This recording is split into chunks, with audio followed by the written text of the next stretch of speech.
नागपुर का है, उसके सबसे दूसरे नंबर के प्रमुख व्यक्ति कहते हैं कि इस देश के संविधान की प्रस्तावना में सोशलिज्म और सेकुलरिज्म जो दो शब्द है, समाजवाद और पंथ निरपेक्षता, इन दोनों शब्दों को बदल देना चाहिए। आप उस संविधान से समाजवाद शब्द को बदल सकते हो, लेकिन जिस संविधान के हर एक हर्फ में, हर एक लफ्ज में, हर एक पन्ने पर समाजवादी विचार ही हो, उसे कैसे निकालोगे? समाजवाद कहता है कि 100 से कम न 1000 से ज्यादा, समाजवाद का यही तकाजा। मिटे गरीबी और अमीरी, मिटे चाकरी और मजबूरी, दो बातें हैं मोटी मोटी, सबको इज्जत सबको रोटी। और यही इस देश की बुनियाद में, संघर्षों की बुनियाद में, जो भी आखिरी व्यक्ति के ताकत की, हक हुकूक की, अधिकार की, सम्मान की बात करता है, वो अपने मिजाज में समाजवादी ही तो है। और आप कहते हो कि देश के संविधान की प्रस्तावना से समाजवाद शब्द हटा देना है।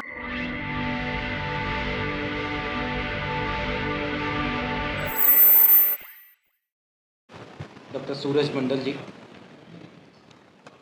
वी द पीपल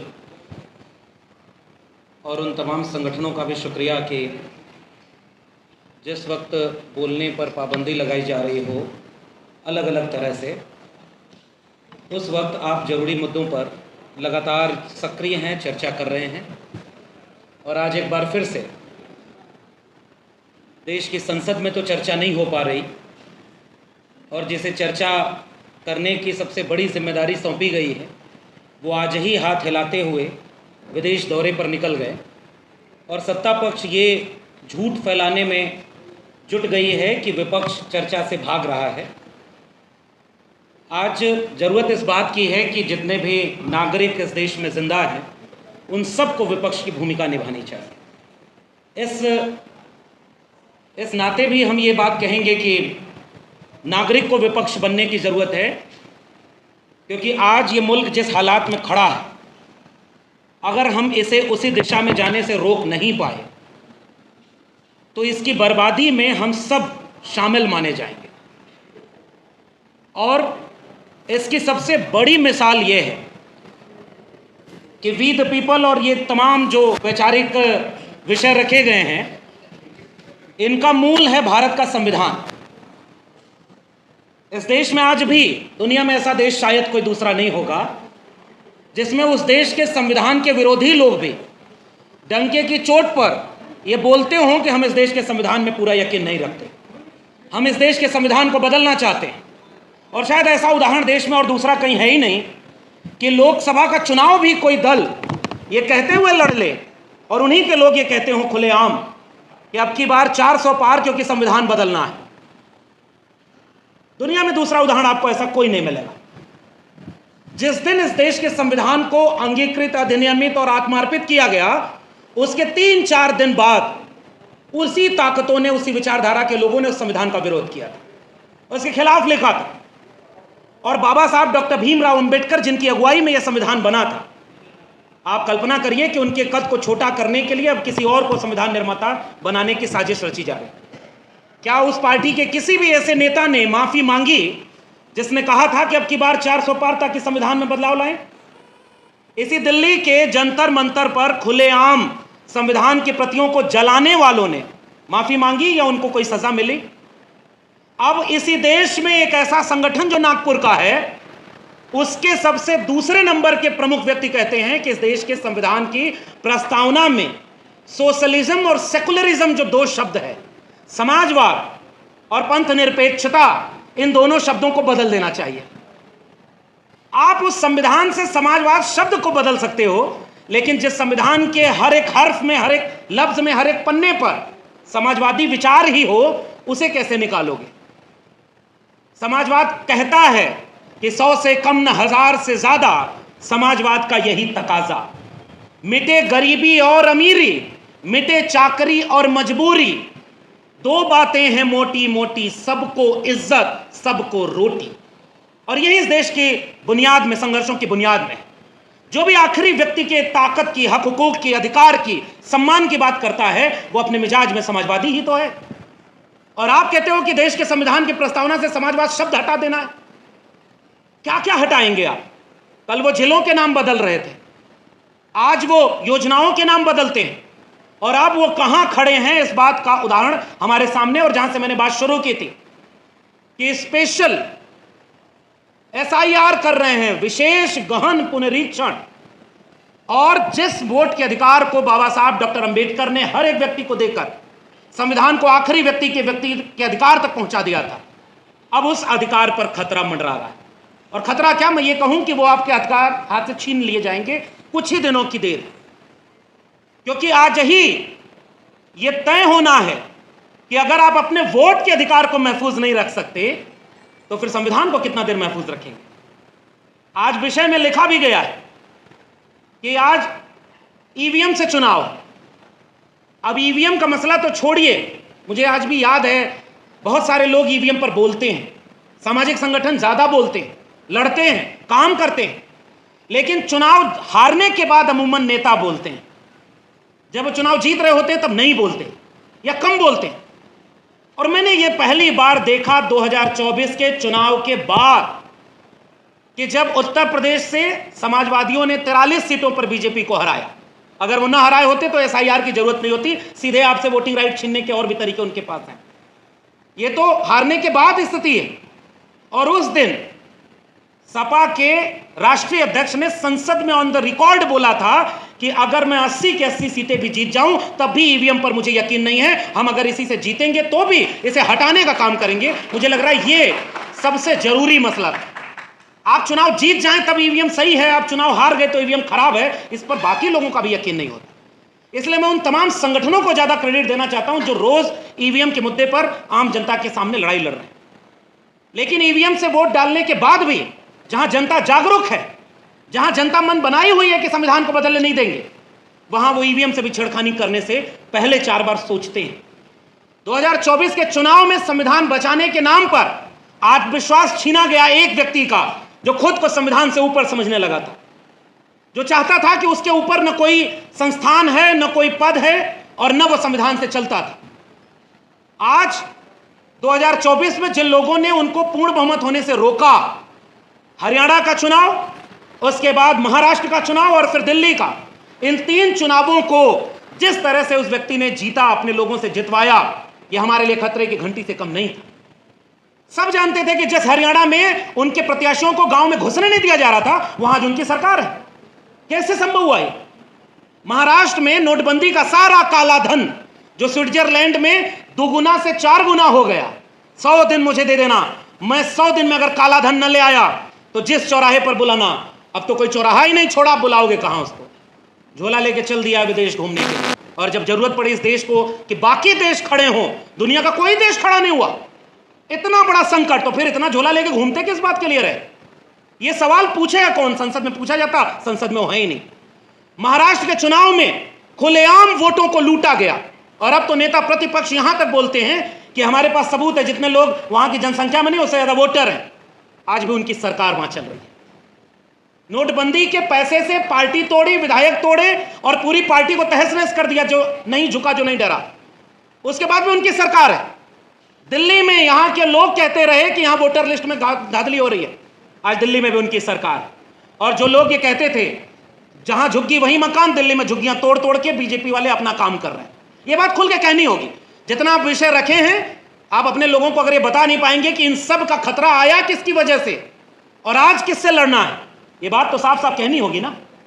और इन 3 राज्यों में चुनाव जीतने के बाद बिहार में उन्होंने ऐसी प्रक्रिया ले दी है कि गरीब, कमजोर, मजलूम और खासकर दलित, पिछड़े लोगों के अब वोटिंग राइट भी उनसे छीने जाने की कोशिश की जा रही है।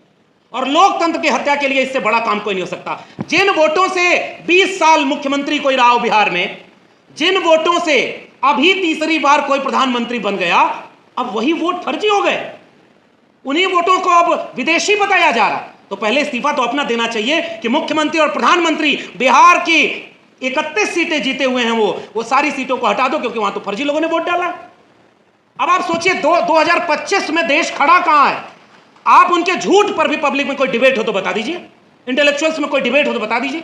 जो बोल रहा है वो कितने थोड़े से लोग बचे हैं, वो इस तरह की गैदरिंग में अपने ही लोगों को समझाते हैं। कुछ हमारे यूट्यूबर्स साथी हैं, क्योंकि वहां टेलीविजन पर तो बैठा के दिखाया जा रहा है, वहां कोई मुद्दा नहीं है। वहां मुद्दा यह है कि कोई फर्जी कथावाचक कैसे, पाखंडी कथावाचक भी कैसे विद्वान और धार्मिक व्यक्ति बन जाएगा। फूल बरसाने वाले मुख्यमंत्री पर डिबेट होगी। उनकी डिबेट में यह दम नहीं है कि वो ये बात सवाल के साथ करें कि चंद महीने बाद जहां राज्य में चुनाव है वहां आप कैसे इस तरह की प्रक्रिया कर रहे हो कि लाखों लाख लोग वोट से बाहर जा रहे हैं। और उन तमाम तरह की साजिशों में केवल विपक्ष बोल रहा है। बिहार में आज क्या हुआ विधानसभा में, अगर आपको न पता हो तो जाकर देखिएगा। वहां सत्ताधारी दल के लोगों ने चर्चा नहीं होने दिया और कोई अखबार इस तरह की खबर अब नहीं छापेगा। तो ये वोटिंग अधिकार ही नहीं रहेगा तो ईवीएम से चुनाव कराओ या बैलेट पेपर से। पहले लोग कहते थे यूपी बिहार में जब सरकार बनी बहुजनों की तो उन सरकारों को कहा जाता था कि बूथ लूटा जाता है। आज आपके सामने आपका बूथ लूटा जा रहा है, आपका वोट लूटा जा रहा है और फिर भी यह कहा जा रहा है कि जनता हमें चुन रही है। इसलिए मैं बहुत सख्ती से यह बात कहना चाहता हूं कि अब यह वक्त इस बात का नहीं है कि हम सब में तराजू लेकर तौले कि कौन शुद्ध अम्बेडकरवादी 100% है, कौन संविधान पर खतरा है। न्यूनतम सहमति पर अधिकतम एकजुटता बनाने की जरूरत है कि अगर संविधान बचेगा, वोटिंग राइट बचेगा तो हम सब आपस के झगड़ों को सुलझा लेंगे। अगर संविधान ही नहीं बचेगा तो बाद में कौन दोष देने के लिए भी नहीं बचेगा कि किसकी गलती से संविधान खत्म हुआ। इसलिए मैं ये बात साफ कह रहा हूं कि बिल्कुल ट्रिगर अलार्म है हमारे सामने, क्योंकि बिहार में अगर यह कामयाबी हो गई और इसी प्रक्रिया से अगर वोटिंग, भाई नागरिकता साबित करना और नागरिकता देना जिस चुनाव आयोग का काम ही नहीं है वो नागरिकता आपकी तय कर रहा है। और कल तक तो मुसलमानों के ऊपर हो रहा था, मुसलमान कह रहा था कि हम कागज नहीं दिखाएंगे भले जेल में जाएंगे। अब तो वहां के दलितों पिछड़ों जिनके बाढ़ में घर बह गए, जिनके लोग वहां पर घर में हैं नहीं, पलायन कर गए, सब कागज बनवाने में लगे हुए। नंबर तो सबका आएगा साहब, यही बात तो हम लोग इतने सालों से कहते रहे और उसका खामियाजा भुगतते रहे। जलते घर को देखने वालों फूस का छप्पर आपका है, आग के पीछे तेज हवा है, आगे मुकद्दर आपका है। और उनके कत्ल पे मैं भी चुप था, मेरा नंबर अब आया, और मेरे कत्ल पे आप भी चुप हो, अगला नंबर आपका है। इस देश के दलितों पिछड़ों ने मुसलमानों के ऊपर होने वाले हमलों में अगर पूरी जिम्मेदारी से यह बोला होता कि जितना बराबर का शहरी इस देश का हिंदू है उतना ही मुसलमान है, उतना ही सिख है, उतना ईसाई है, तो उनके कत्ल पे आप चुप थे, तो अब देखो आपका नंबर आ गया। उत्तर प्रदेश में सबसे ज्यादा बुलडोजर किसके घर पे चला? हमारे आदरणीय सांसद महोदय बैठे हुए, हमारे तमाम लोग बैठे हुए। और उत्तर प्रदेश में जो बीजेपी का राज है वही बिहार में अब आपका इंतजार कर रहा है। अटल बिहारी वाजपेयी का सपना पूरा करना याद आया आपको? और कुछ लोगों को एक नाथ शिंदे बनाने के लिए आगे बिठाया गया। इसलिए मैं ये बात ऐलानिया कहना चाहता हूं कि अगर हम राजनीतिक प्रतिद्वंदी, समाज बदलेगा तब जब बदलने लायक बचेगा। मानवर कांशीराम एक जमाने में आंदोलन चलाए, सामाजिक संगठन चलाए, DS4 से लेकर बामसेब बनाए।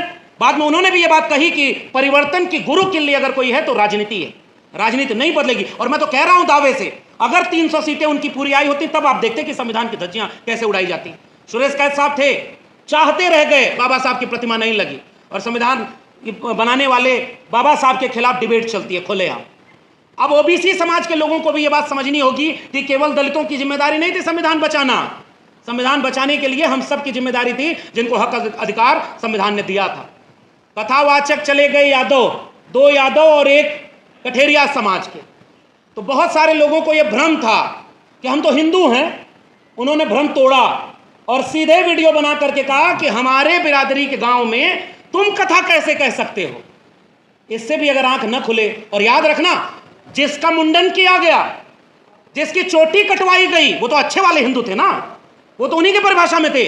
उन्हीं के ऊपर FIR दर्ज हो गई है और उन्हीं को पुलिस खोज रही है कि जेल में बंद। अब तय करो कि उनकी परिभाषा में आप हो कि नहीं हो, क्योंकि उनकी परिभाषा नागपुर से तय होती है और नागपुर की परिभाषा में संविधान सबसे बड़ी बाधा है। और उनके छोटे भैया जो कथावाचक घूमते रहते हैं, अजीब अजीब कहानी सुनाते हैं और टेलीविजन चैनल वाले बुला करके पाखंड फैला रहे। और उसको एक नेता ने, उत्तर प्रदेश के नेता ने कहा कृष्ण का नाम बता दो, वो आए बाएं करने लगा और कथा कृष्ण की सुनाता है। उसके बाद उसने क्या बोला? ये सारे कथावाचक कहते हैं कि हिंदू राष्ट्र बनना चाहिए। बताइए संविधान के मुताबिक ये मांग है क्या? क्या संविधान के रहते हिंदू राष्ट्र बन सकता है? और हिंदू राष्ट्र मांग है किसकी? किसका रिश्ता है नागपुर और बीजेपी के मुख्यालय से? इसका मतलब तुम धर्म का काम नहीं कर रहे, तुम पॉलिटिकल पार्टी के एजेंट हो, तुम धर्म के लिबास में उनके लिए राजनीतिक एजेंडा चला रहे हो और उनके लिए वोट मांगने का जुगाड़ कर रहे हो। ये बात तो हमें खुल के कहनी होगी। संविधान को इस तरह से खतरा है। और आखिर में जो हमारे सामने सबसे मुश्किल चुनौती, मैं तो विश्वविद्यालय में नहीं हूं और आज उस विश्वविद्यालय में नहीं हूं, इस बात का सुकून है कि इतने पढ़े लिखे होने के बाद एक प्रिंसिपल दिल्ली यूनिवर्सिटी की कहती है कि इस जगह अगर AC काम नहीं करिए तो गोबर लीप दो, ये ठंडा रहेगा कमरा। सुकून है कि मैं उस विश्वविद्यालय में फिलहाल नहीं। मुझे शर्म आती है कि जो लोग पढ़ लिख करके ये हाल है, गाय गोबर गौमूत्र से आगे नहीं बढ़ पा रहे, वो विश्वविद्यालयों को दुनिया की टॉप रैंकिंग में कहीं आगे कर पाएंगे क्या? तुम यहां बर्बाद कर दिए शिक्षा व्यवस्था को। और हम 2020 से बोलते रहे पूरे देश में कि न्यू एजुकेशन पॉलिसी जो आई है, यही प्रोफेसर रतनलाल, सूरजमंडल, तमाम लोग होंगे, हम लोग लड़ाई लड़ते थे कि बचाओ अपने स्कूल कॉलेज विश्वविद्यालय को, क्योंकि क्लोजर की पॉलिसी आई, मर्जर की पॉलिसी आई, फंड कट हो गया है। 2014 में इस देश की टोटल जीडीपी का 5.6% एजुकेशन बजट था, 2025 के बजट में 2.6% है। बजट आधा हो गया शिक्षा पर खर्चा का। और जब शिक्षा बर्बाद हो रही है तो आज उसका रिजल्ट सामने दिखने लगा। उत्तर प्रदेश का मुख्यमंत्री 27,000 से ज्यादा सरकारी स्कूल बंद करवाने पर लगा है और 27,000 से ज्यादा कंपोजिट ठेका की दुकान खुलवा रहा है, ताकि देसी दारू और अंग्रेजी दारू भी एक ही दुकान पे मिलेगी और आपके गांव में दारू की दुकान रहेगी, लेकिन आपके गांव में सरकारी स्कूल नहीं रहेगा। रोते हुए बच्चों की वीडियो वायरल हो रही, स्कूलों पर ताला लग गया, हजारों बच्चों का स्कूल छूट गया। मैं कहता हूं कि जाति जनगणना क्यों जरूरी है, ताकि एक बार जनगणना हो जाए कि ये जब बच्चे स्कूल से बाहर हो गए, ये 90% से ज्यादा SC, ST, OBC और माइनॉरिटी के बच्चे हैं, इसलिए इन स्कूलों को बर्बाद किया जा रहा है। ताकि शिक्षा अगर बर्बाद हो जाएगी, दिल्ली विश्वविद्यालय पर करोड़ों रुपया लोन है हेफा का, Higher Education Financial Academy, UGC अब लोन नहीं दे रही है, यूजीसी अब फंड नहीं दे रही है, अब आपको लोन दिया जाएगा। JNU बर्बाद, DU बर्बाद, अशोका यूनिवर्सिटी चलेगी, गलगोटिया चलेगी, लवली प्रोफेशनल यूनिवर्सिटी चलेगी, और आपके बच्चों को कहा जाएगा कि जिस रास्ते कांवड़ यात्रा जाएगी उस यात्रा कोड लगाना चाहिए, QR कोड लगा होना चाहिए, ताकि पहचान हो कि हमारा धर्म भ्रष्ट ना हो जाए। उनका एक भी बेटा बेटी न इन स्कूलों में पढ़ता है और न वो यात्रा में जाता है, उन सब का बेटा बेटी विदेश की यूनिवर्सिटी में पढ़ाई करता है। अगर गृह मंत्री है तो उसका बेटा बिना बैट बल्ला पकड़े भी BCCI का चेयरमैन रहेगा, करोड़ों रुपए कमाएगा और एक बार भी कांवड़ लेके नहीं जाता, और वो फूल बरसाता है कि आपके बच्चे वहां जाएं। इसलिए हम ये बात कहना चाहते हैं, कि शिक्षा बचाना, संविधान बचाना, अगर ये दो चीज बच गई तो बाकी बहुत कुछ बचाने के लायक बच जाएंगे। और इसलिए ये जो पोस्टर लगाया आपने, मैं तो हिम्मत की दाद देता हूं। आप दिल्ली में हैं तो यूपी के मुख्यमंत्री की फोटो लगा करके पोस्टर लगा दिए, यूपी में लगा कर दिखाइए, अगले दिन बुलडोजर यहां खड़ा न दिख जाए तो कहिएगा। उत्तर प्रदेश में सबसे ज्यादा जेलों में बंद दलित, पिछड़े, आदिवासी लोग हैं। आदिवासी तो वहां कम है, फिर भी आप जाकर देखिए उत्तर प्रदेश में आप एक आंदोलन नहीं कर सकते, आपके ऊपर इतने मुकदमे हो जाएंगे कि आप जेल में जाने के लिए बचते फिरेंगे। फेक इनकाउंटर होगा, जितना बर्बाद आपको राज हो सकता है उसका नमूना वहां उत्तर प्रदेश में है। और गुजरात के रास्ते जो दिल्ली पहुंचा था, अब उत्तर प्रदेश के रास्ते भी एक व्यक्ति दिल्ली पहुंचने की कोशिश कर रहा है। और इसलिए हमारी लड़ाई इस बात की नहीं है कि हमारा संगठन बच जाए या हमारी नौकरी बच जाए। हम तो इसलिए आपके बीच में आकर के असल में हम क्या कर रहे हैं, हम कन्विंस को ही कन्विंस कर रहे हैं। लेकिन एक गुजारिश करना चाहते हैं कि अगर इस लड़ाई में हम जीत नहीं पाए, आप जाति जनगणना का ऐलान कर दिया और हर व्यक्ति ने हिंदू राष्ट्र बनाने की बात करते हो, बताओ वहां पे जो नोटिस लगी है उसमें जितने लोगों को तुमने जज और उसमें नॉमिनेट किया उत्तर प्रदेश सरकार में, उसमें एक भी व्यक्ति दलित, पिछड़ा, आदिवासी नहीं है। 90% आबादी के लोग वहां प्रोफेसर, वाइस चांसलर नहीं है। उत्तर प्रदेश सरकार का वेबसाइट आज भी गूगल करिएगा जाके, जितने स्टेट यूनिवर्सिटी है उत्तर प्रदेश में सबका वाइस चांसलर चेक करिए कौन है। उत्तर प्रदेश में पिछली सरकार थी तो उसको बदनाम कर दिया कि 86 में 46 SDM यादव बन गए, आज तक उसका आंकड़ा नहीं है।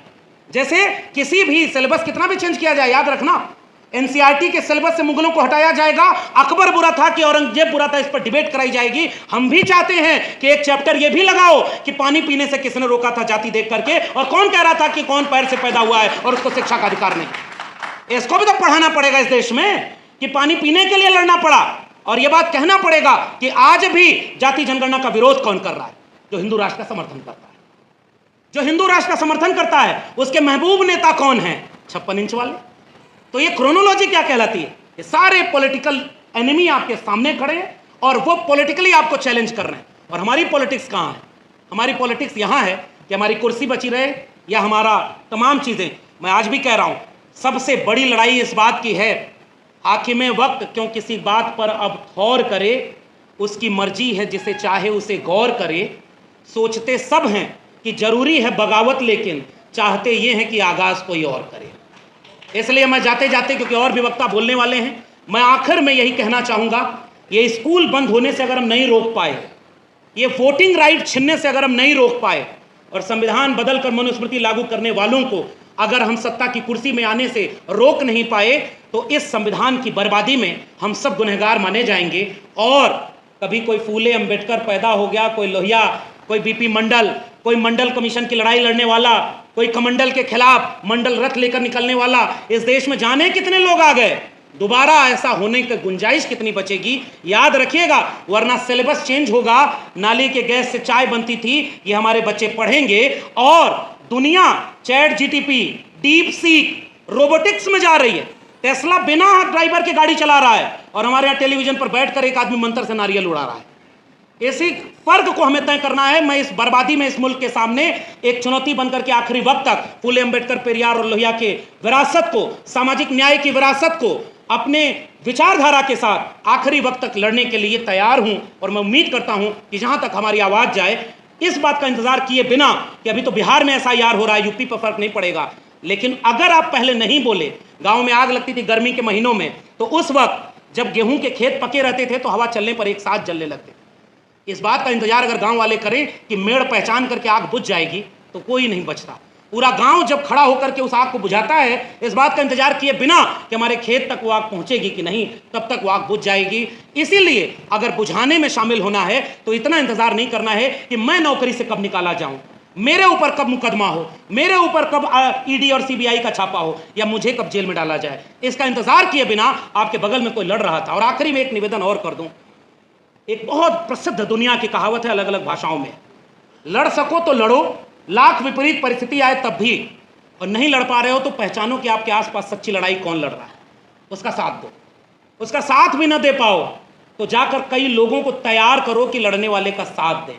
अगर ये भी ना कर पाओ तो चौराहे पर बैठकर उसके लिए आर्थिक संसाधनों की मदद कर दो ताकि लड़ने वाला कमजोर न पड़े। ये भी ना कर पाओ तो जहां बैठो लड़ने वालों की तारीफ करो। आखिरी में कुछ ना हो पाए तो जो लड़ रहा है उसका विरोध मत करना, सबसे बड़ा समर्थन यही हो जाएगा। और इसीलिए मैं चाहता हूं कि हम न्यूनतम सहमति पर अधिकतम एकता बनाने के लिए 90% भारत जो गरीब है, जो भुखमरी का शिकार है, जो 1% आज भी 76% पर कब्जा है और 81 करोड़ लोग 5 किलो अनाज पर जिंदा है, ऐसे भारत को एकजुट करें, न्यूनतम सहमति पर एकजुट करें, ताकि ईवीएम हटे, ताकि कॉलेजियम सिस्टम हटे और ताकि निजी क्षेत्र में भी आरक्षण हो। सरकारी कुछ बचेगा ही नहीं तो निजी में आरक्षण कहां से लेंगे। इसलिए लंबी लड़ाई है। हम उम्मीद करते हैं कि इस लड़ाई को हम लड़ेंगे और जीतेंगे, ताकि लड़ने वालों में हमारा नाम रहे। और कुछ पैसा लेकर, पद लेकर उधर चले जा करके कुछ बड़े बड़े लोग, हमारे विद्वान उधर चले गए, तो उनमें कम से कम मेरा नाम शामिल नहीं है। इस बात का शुक्रिया अदा करता हूं और तमाम लोगों को बहुत बहुत धन्यवाद।